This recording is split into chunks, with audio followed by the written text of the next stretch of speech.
Bismillahirrahmanirrahim. There is no doubt that among the many forms of crisis our Muslim community is facing in America, one of them is identity crisis.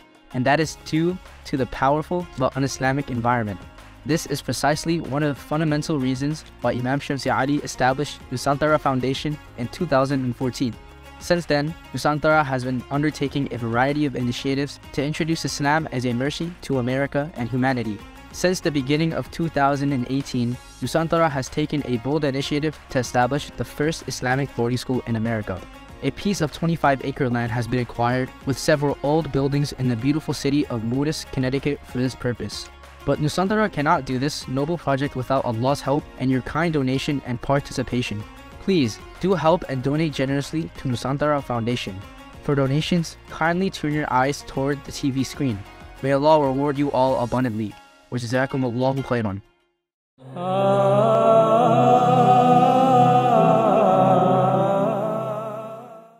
Bismillahirrahmanirrahim. Assalamualaikum warahmatullahi wabarakatuh. Ramadan Mubarak. Welcome back with me, Davira Chairunnisa in Islamic in the West Challenges and Opportunities series with Imam Shamsi.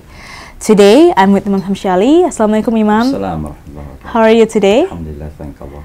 Alhamdulillah. Ramadan Mubarak, Imam. Ramadan Kareem, inshallah. Yeah, so today we will be continuing our discussions about Islamophobia. But like in the previous episodes, we were discussing about a lot of things regarding Islamophobia. And today, I will ask you about how to combat Islamophobia, especially for the Muslims community. So let's start with how the Muslims community should react to the Islamophobia that happens in the US.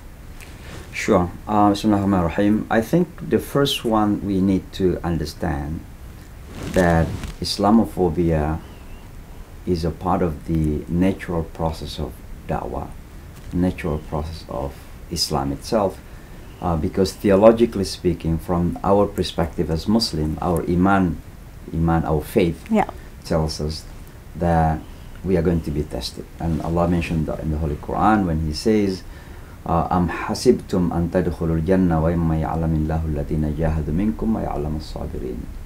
Do you think you will enter into paradise without being tested? Yeah. And Allah subhanahu wa ta'ala wanted to know whom among you struggle and whom among you is patience. Hasiban nasu an yatraku an yaqulu amanna wa hum la yuftanun. Do people will be left claiming that they are believers without being tested? So Islamophobia is a part of that test. You know, our life is a test itself, and particularly when we are coming to the issue of faith, iman, we are going to be tested. So we see Islamophobia is a part of that test from Allah subhanahu wa ta'ala in order for Allah to test us how to respond unto it.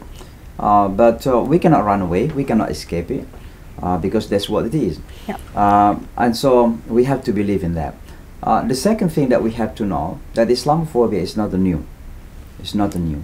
It's been historic in nature. You know, if you study the history of prophets, all messengers of Allah, you know, all of them were tested and challenged by their own people. Nuh alayhi salatu wasalam was challenged by his mala, by the leaders of his people. And then Ibrahim alayhi salatu wasalam was challenged by Namrud, you know, and then we have Musa alayhi salatu wasalam was challenged by Fir'aun. Isa was challenged by the leaders of the Jewish at the time, and Muhammad sallallahu alaihi wasallam was challenged by Abu Lahab, Abu Jahl and others. So our point is that Islamophobia is not new. Now when we talk about Islamophobia in the Western society, including America, it is also not new, because if you study the history of war, you know, war, killing, battle, whatever you call it, even most of those wars were being orchestrated by the Western power. For example, in Afghanistan, the war in Afghanistan was the Mujahideen of Afghans against Soviet Union. And then we talk about the war between Iran and Iraq, between Khomeini and Saddam at the time. And then we talk about the war of Gulf, you know, between Saddam and Kuwait, and then America, you know, involved. And then Libya and others, Syria, and then we talk about Yemen, you know, and then it create so-called Al-Qaeda, later on ISIS. You know, all these are orchestrated by the Western society, but at the end of the day, Islam is being accused as the inspiration. You know, Hillary Clinton acknowledged, and even you know, General Clark, who was the former head of NATO, acknowledge that when Bush wanted to go to Iraq to engage in, to attack Iraq, actually without any reason. General Clark asked, what is the reason? What is the ground to attack Iraq? And they say, we don't know. It's just we want to attack Iraq. So many of those wars are being orchestrated by themselves. But what happened, while they are doing this attack against the Muslim in the Muslim lands, they are building image in the Western society that Islam is the inspiration of war. Right. Islam loves to kill. Islam loves to fight. And that's what it is. So coming back again, this is not new. It's an historic.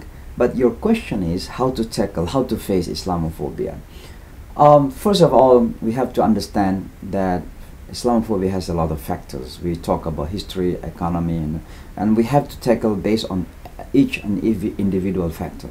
For example, we mentioned about in the past session, in the past episode, about the historic aspect. And we know that many people in the Western society are so scared of Islam because historically Islam was in power in Europe particularly. So I think we need to prove to them, saying that we are here not to take over your power, not to become president, not to become king, but we're here to be partners in order to make this world a better place to live.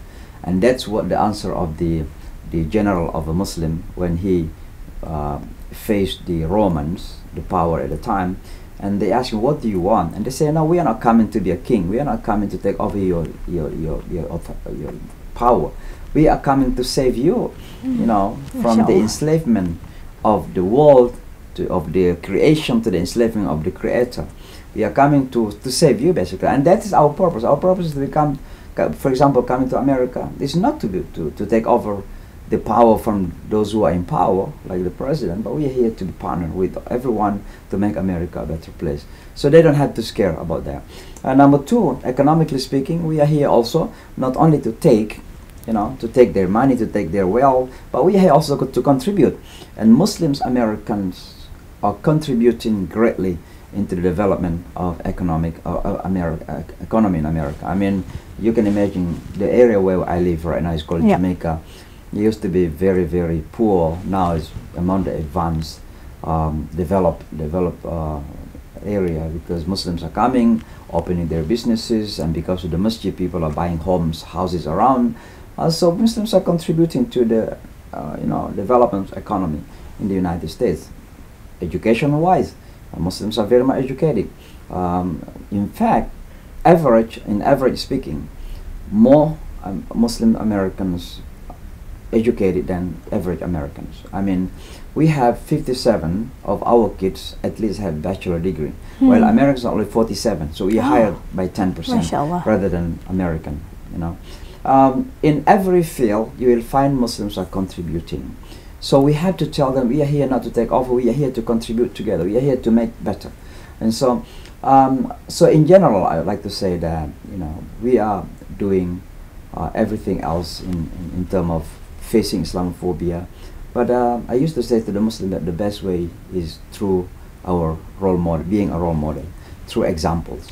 And so Islam must be not only preached, but not only be spoken, but Islam must be actualized in our action, particularly in our social action.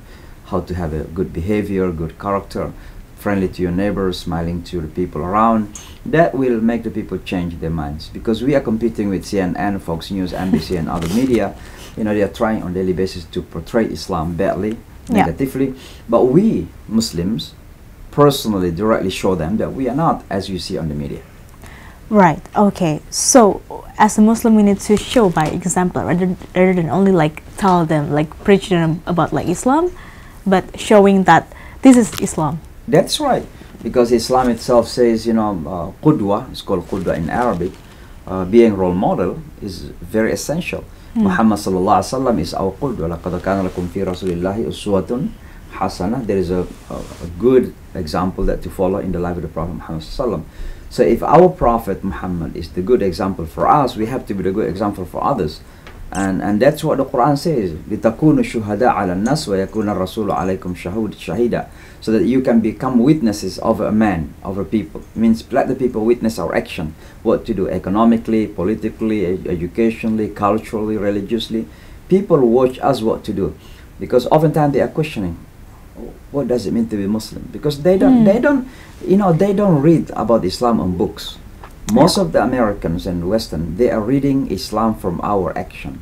So the best way to tackle and challenge Islamophobia is through our action. Become a better humans, become a better neighbor, becomes a better members of the society, be involved in every angle of life, be a part of the parent-teachers association, let's say, if your kids are in the public school, becomes involved in politics and so on and so forth. There are many things that we can do. All these is not only for our own personal gain purpose, but for our community purpose, for our deen, for our religion. When I, let's say, one day become a city council in New York City, Amin, say Amin, inshallah. Amin, inshallah. I'm not only to become a city council member in New York City for my own, but I'm taking that position to show to the city, to the New Yorkers, that I'm a Muslim, even I'm an imam, but I can also be a politician, and I can do something for New York in order New York to become a better place for everyone. Ameen, inshallah. Okay, Mom. So, can you share experiences like 26 years, sorry, like in New York City being Muslim? Can you share your experience, like giving an example to other people about like Islam is? Of course, I know like as an imam, you should be like da'wah to everyone, But as a civil society in the New York City, so can you share to the audience about that? Yeah, I think we can talk this more in next episodes, but briefly, when 9/11 happened, I did really take every opportunity to show Americans and New Yorker that I'm a Muslim and I don't have anything to do with 9/11 terrorist attack, and I'm here to oppose that evil. But at the same time, I am here to share the feelings of Americans. So I've taken every activities, including accompanying President Bush when he came down to Ground Zero for the first time. I involved in the interfaith. And to make a story short, many people who used to hate Islam before 9/11, they became friends with me after 9/11. And I wrote a book with a Jewish rabbi called Sons of Abraham, Issues Unite and Divide the Jews and Muslims. And this rabbi used to hate Islam. His name is Rabbi Mark Schneier. He used to dislike Muslims. But when he met me and we became friends, we engaged in the interfaith, he became not only friends, he became a defender of Islam. He always defended Islam. He defended even Sharia, because he said, if you don't like Sharia, you don't like Jewish law too. Because in order for him to be a Jew, he must follow the law. In order for the Muslim to be a Muslim, he must follow the law. So similarly, America must embrace Jewish, Muslims, and Christian and others. And so my point is that how he changed, I didn't change it. How he changed, because I tried to prove him that I am not a dangerous person to him. I'm a partner, I'm his friend, and I'm a genuine. I have sincerity in becoming a friend with the Jewish, with Christian, with others. So my interfaith works basically in New York City had become a tool in truly combating Islamophobia. How many of those New Yorkers and Americans used to dislike or hate even Islam, when they became friends with us, they know me personally, becomes not only that they change their minds, but some of those even turned to Islam, became a Muslim, alhamdulillah. And at least that they are becoming more neutral. They don't hate Islam anymore, and they see that Islam is another religion, just like any Christianity and Judaism. So yes, there are many examples, and we can give those examples in these coming episodes. But the point is that yes, it changed. When we are becoming a role model, we try to prove that Islam is peace, and we become a peaceful person. We try to prove that Islam is about progression, being progress, and we try to be progressive in our life. When we say that Islam is about development, and we try to build economy. When we say that Islam is about education, we try to be smart in the way we handle our life. The people will change. Oh, that is right. Islam is not that they understood before. Okay, mashallah. So we'll be talking about the examples in the next episodes. Sure. But my next questions to you will be, what is what is the biggest challenges that you've experienced by in showing Islam to Yeah, other people? I think because the time is very short, I just want to tell you the biggest challenge is how to prove that Islam is really not a dangerous thing. Islam is mercy to all humanity, rahmatan lil alamin. Okay, thank you, Imam, Sure. for the explanations today. We'll be talking more about this later on Sure.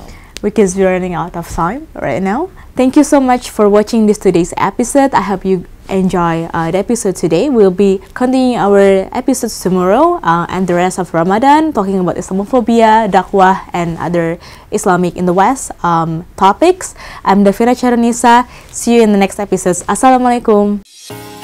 Bismillahirrahmanirrahim. There is no doubt that among the many forms of crisis our Muslim community is facing in America, one of them is identity crisis. And that is due to the powerful but un-Islamic environment. This is precisely one of the fundamental reasons why Imam Shamsi established Nusantara Foundation in 2014. Since then, Nusantara has been undertaking a variety of initiatives to introduce Islam as a mercy to America and humanity.